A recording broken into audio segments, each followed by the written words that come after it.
Hi, this is Carolyn Logue here for the Puyallup Sumner Chamber of Commerce, and with me I have Jamie Smith, who is running in the 25th Legislative District for position 1 in the State House of Representatives. Thank you for coming, and I just have a few questions I'll be asking. So I think we'll just get started. What do you think is the most important issue in your race? You know, I've thought a lot about this, and I have to say it comes down to two. I can't really choose one, and that's going to be education and homelessness.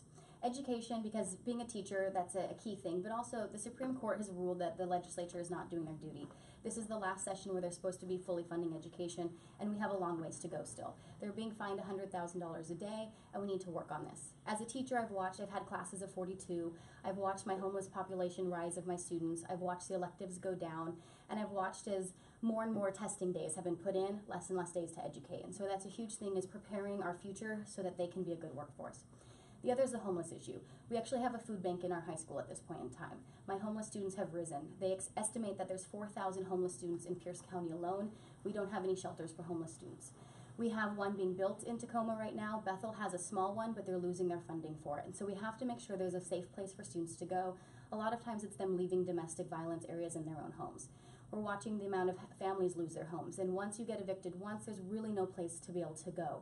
It's really hard to get another place. So we need to make sure that there's safety nets there so that they don't get evicted in the first place. Many of these families only need help for a month or two and they'd be back on their feet. So we have to make sure it's there. Also, the growing issue for those with mental illness and drug and alcohol dependency. We're watching this grow across the state. And so I think we need to look at different facilities that are already in place that we can use in different ways. There's a homeless shelter in Tacoma. They're building a new one, but there's about 150 beds that aren't being used right now in an old one. I'd like to look at options like the Rainier School up in Buckley. It's for those with developmental disabilities, and I don't want to take anything away from them. But it was built for 2,000 beds. We're only using 400. If we could turn that into 2 facilities, it's already set up for medical, it's already set up for psychological help, it's already set up for job training. That could be 1,000 beds plus jobs that we could bring there to help those in our communities to get back onto their feet. Thank you.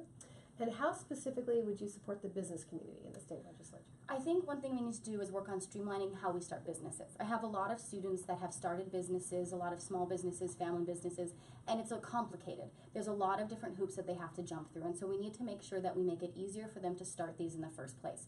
These are the ones that are bringing people back to our community, that are hiring local people, that aren't shipping the jobs to other states. So we need to make sure it's easy for them to start it in the first place.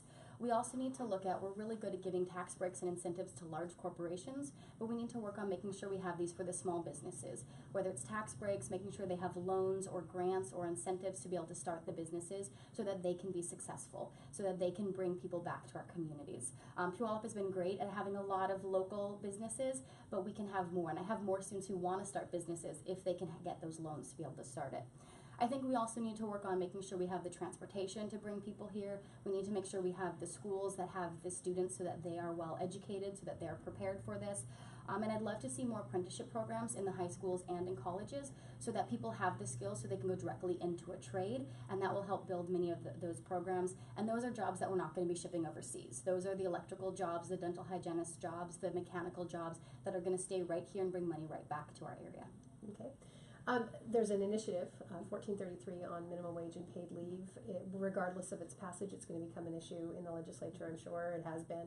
So what is your position on minimum wage and paid leave? I do support raising the minimum wage. To me, it comes down to a values thing, that we tell people, keep your nose clean, work hard, and you'll be okay. But right now, if you're on minimum wage and you're working full-time, you're still under the poverty level. And to me, it's a value thing, that if you're working full-time, you should be able to support yourself. You shouldn't be in the poverty level. And what they found, study after study, is there's a fear out there that it raises all prices. But studies have found that this is not the case. What it does is it brings more money to local businesses, it allows them to provide more jobs, it provides us more tax dollars, but it doesn't actually cause this huge fear that people have when you think about raising costs. So if you look at the actual numbers, it's going to boost our economy. And many people think that these are people who are just our high schoolers. It's not. It's their families, it's many of the parents in the community, it's those who've lost a job and this is all they can have, and so I support increasing it. For sick leave, I definitely support that if you're working, you should be able to earn sick leave. I have a lot of friends and family that have medically fragile children that are going through chemo treatments. And if they were to go to the mall to get school clothes, if they were to go to a restaurant to eat and somebody was sick, it could send them to the hospital or potentially end up killing them. And so when you're sick, you should have the ability to take care of yourself. When your children are sick, you should have the ability to take a day off and not worry about losing your job to take care of your child. Because if you don't, you go to work, you cause your customers to be sick. I believe the statistic is about 80% of norovirus is spread by workers who are sick. That hurts our community, and so I believe everyone should have the ability to take care of themselves when they need it.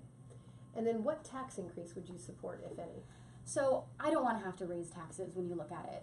I think there's other ways that we need to use first, and that's looking at some of the tax breaks that we give and the incentives that we give people that they are taking that weren't meant for them. For instance, we had some tax breaks that were given to help with the logging companies that are currently being used by big oil companies. Big oil companies are making billions of dollars a year. Why are we giving them a tax break that now the common, like everyone else, we have to make up for? That's money that they're not putting into transportation, that they're not putting into education. So I think we need to look at those. Boeing has their $8.7 billion tax break. We required no jobs. I believe all incentives and breaks need to actually be tied to helping Washington State's economy and jobs here. Boeing set to, I believe it's about 13,000 jobs that will be gone by the end of this year. Now, some people do fear that, well, if we require them to hold jobs here, they'll just leave. South Carolina gave them only $1 billion, required 6,000 jobs. They provided the 6,000 jobs. It's not that they won't provide the jobs, we have not required it of them yet. And so I think when you look at some of those holes in the first place, that we can work on those before we worry about taxes. But we do have to look in that we are 50 out of 50 for the most regressive tax structure in the U.S. Right now, the top 5% pays only 2.3% in taxes. The bottom 20% pays 18% in taxes. This is the definition of unfair. So we do need to look on how we're going to change this or adapt it. But by doing that, you're going to find that if taxes rise, it's only going to be the top 1%. The 99% of us might even be paying less taxes when you start closing some of these loopholes and looking at how we can fix the system.